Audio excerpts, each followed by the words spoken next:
Hello အားလုံးပဲမင်္ဂလာပါဒီနေ့ချက်ဆက်သွားပြီးတော့လေးရိုက်ထားပါရှင်အိမ်ဆုံးရွှေလေးလုံးမသားခင်လူတော်ပြပြအောင်အရင်ဝင်ပါတယ်အဲ့မှာတငယ်ချင်းတို့ကငကားစားရွှေရပေါ့နော်ကျွန်တော်ကငကားစားဘလို့လဲဆိုတော့တစ်ခါမှမမြင်ဘူးကနေအမကြီးရပေါ့နော်သူကတော့အဆက်ရှိရဆိုတော့သူကတော့စူတောင်းတယ်ပေါ့နော်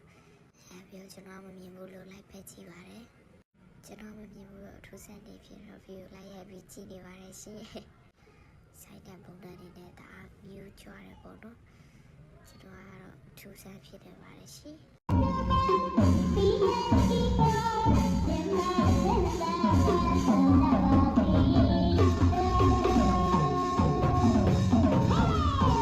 ဖေတို့စားတော့ပြီးရွှေတင်တော့ဖျောက်သွားတယ်ပေါ့နော်ရွှေတင်တော့ဖျောက်မှာပွဲထိုးပါတယ်ရောက်ဆက်သွားတာဘာမှဗီဒီယိုထိုးတိတ်မရလဲကာမူလာနဲ့အဲ့ဒါနဲ့ပဲတိတ်မရလဲပေါ့နော်ဒါရိုက်ထားမရလေးနဲ့ပဲဗီဒီယိုဖန်တီးလိုက်ပါတယ်အားလုံးပဲကျေးဇူးတင်ပါတယ်ရှင်ကျေးဇူးတင်ပါတယ်နောက်ဗီဒီယိုမှာပြန်တွေ့ကြပါမယ်အားလုံးပဲကျေးဇူးတင်ပါရှင် See you later next video